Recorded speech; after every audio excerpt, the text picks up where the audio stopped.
Salutations, chers amis, j'espère que vous allez bien. Je m'en vais vous faire un petit clin d'œil.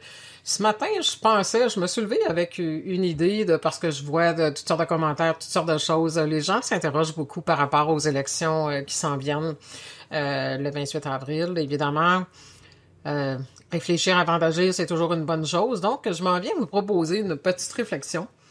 À savoir, ne vous inquiétez pas, là, rassurez-vous, je vais pas vous parler de politique et en même temps, oui, je continue à semer de la conscience et là, ça concerne la politique ou plutôt la prise de décision. Il y a des gens, on sait pas pour qui voter ou il y a des gens qui veulent plus aller voter, on comprend tout ça. Il y a plein de gens qui sont dans cette position-là actuellement. Et évidemment, ce qui m'intéresse, moi, c'est l'aspect vibratoire. C'est ça qui m'interroge. Un choix en conscience, ça se résume pas à cocher une case. Parce que un vote, c'est une semence, c'est une vibration, puis un non-vote aussi. Alors, c'est de ça que je m'en viens vous jaser un petit peu. Et si, sans le savoir, on vivrait quand même dans le vieux monde qu'on croit quitter. Et je vous explique pourquoi. Si vous choisissez d'aller voter, vous allez faire votre choix, puis on croise les doigts à savoir ce qui va se passer. On sait à peu près tous, de toute façon, de plus en plus, on est dans un monde d'éveil qu'on vote pour une des têtes du même monstre, là, ou souvent c'est comme ça, en tout cas, à suivre. C'est pas tellement ce terrain-là qui m'intéresse. Il y a des gens qui disent, moi, je vais pas voter. Puis je les comprends, là, puis je comprends l'idée. En même temps, je veux juste vous amener une réflexion. Pas pour que vous alliez voter, là, pas du tout. C'est pas du tout, c'est pas mon objectif de vous pousser à aller voter. Je veux juste vous faire voir quelque chose que moi-même je vois et que je suis prête à assumer parce que là, on n'a pas une décision à prendre le 28, on en a deux, vibratoirement. Donc, vous avez la première décision que vous avez à prendre, c'est est-ce que je vais voter ou si je vais pas? Bon, évidemment, ensuite, pour qui je vote? Ça, c'est une autre affaire. Si vous allez voter. Donc, celui qui va voter, il décide d'y aller, puis ensuite, il décide pour qui il va voter. La personne qui décide qu'elle va pas voter, elle doit aussi prendre une décision, ou plutôt un engagement, je dirais. Parce que choisir de pas aller voter parce que ce qu'il y a là nous convient pas, ça se comprend très bien. En même temps, les autres vont aller voter et vont choisir à votre place.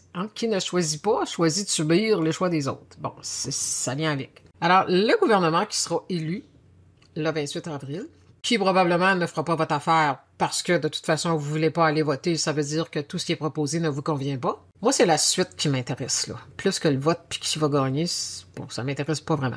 Pourquoi? Il y a des gens qui choisissent de pas aller voter puis qui sont dans une énergie d'élévation, ça c'est une chose. Mais il y a énormément de gens qui décident de pas aller voter et dans une frustration et dans une rébellion. Déjà là, c'est une vibration qui créera pas, évidemment, qui participera pas à la création du nouveau monde. Ça, c'est clair. Et la question que je me pose et que je vous pose et que je nous lance, si vous allez pas voter, puis c'est correct si vous y allez pas, là, c'est pas de mes affaires, ça me concerne pas. Ce que je veux vous inviter à réfléchir, c'est lorsque le résultat sera connu. On sera pris avec ça, je dis pris parce que oui, c'est ça, pour 4 ans.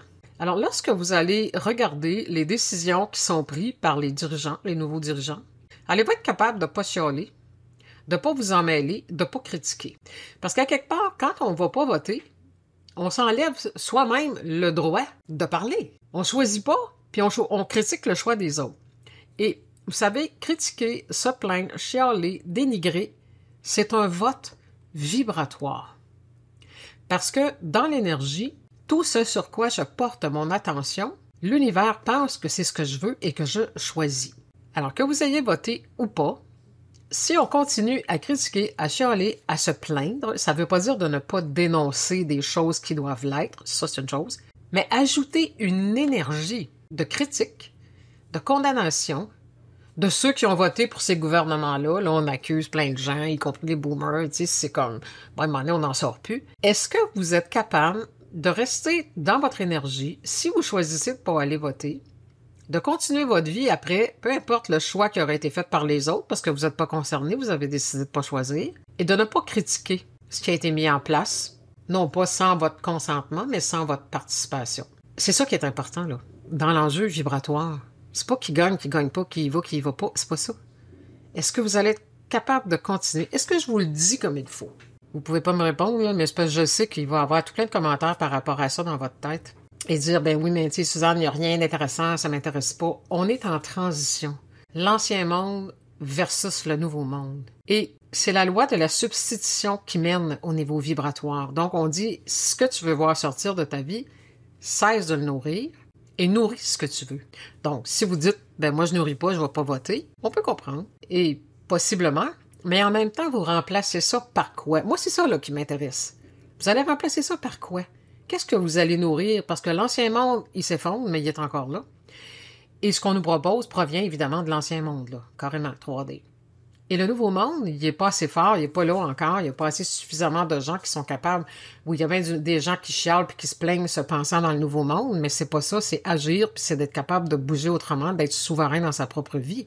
Est-ce que vous êtes capable, quand les élections seront terminées et le résultat connu, de retourner à votre propre vie, de ne pas vous en occuper, de vous détourner, d'être souverain dans votre vie, de créer votre vie, de rester sur votre terrain, vivre dans votre propre nouveau monde, en attendant que justement, c'est pas en attendant parce que c'est toutes nous autres ensemble, si on fait ça, qui va faire émerger le nouveau monde. On peut pas nourrir le nouveau monde à part qu'à l'intérieur de nous, pour l'instant. Il n'est pas apparu encore dans la matière. L'autre est en train de s'effondrer. Puis le nouveau, c'est encore un petit bébé, il commence. Fait qu'on l'a, on le porte, chacun à l'intérieur de nous, le nouveau monde. Et il va venir le plus rapidement possible quand on va être cohérent dans nos actions. La cohérence dans vos actions, c'est pas « je vais voter, je vais pas ». Je pense que le message est valable pour tout le monde, peu importe si vous y allez ou si vous y allez pas. C'est sûr que celui qui y va pas, puis qui continue à chialer après, il est pas cohérent avec son choix. Parce qu'il veut pas y aller, parce qu'il voudrait du mieux, mais il va continuer ensuite à critiquer ce qui a été mis en place par les autres. Je sais pas si je vous le dis de bonne façon, là, mais c'est comme important. Les choix sont vibratoires. Il n'y a pas juste une décision à prendre, là.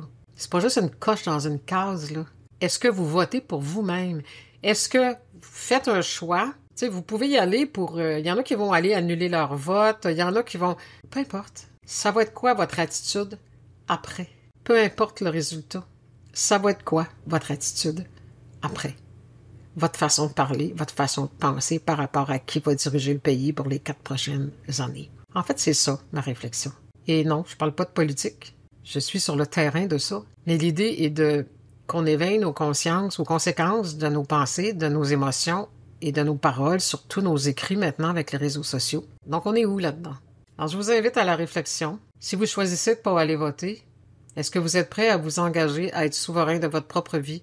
À vous détourner, vous détournez des bulletins de vote, êtes-vous capable de vous détourner des résultats, de plus vous en occuper, puis de focusser sur votre vie et de vous créer votre nouveau monde, sans revenir sur le sujet? Et si vous allez voter, puis que vous gagnez pas, c'est bien un grand mot, là, mais bon, comment vous allez agir? Et s'il rentre quelqu'un au pouvoir qui fait pas votre affaire, allez-vous continuer à blâmer les ci, les ça, de tous les humains qui ont voté, les boomers, les immigrés, les ci, les ça? Allez-vous continuer à critiquer, à chialer, à vous plaindre et à alimenter ce monde qu'on désire tant voir s'effondrer? Pour un monde meilleur. Pour avoir un monde meilleur, ça prend de meilleurs humains.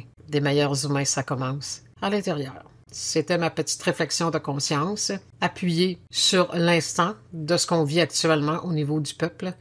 C'est quand même important, tout ce qui se passe là. Donc, c'est sûr que si on décide de ne pas user de notre droit de parole, on devra se taire après parce que, c'est sûr que vous pouvez continuer à critiquer, mais si vous critiquez, vous allez massacrer votre vie. Alors voilà, bonne réflexion. Au revoir.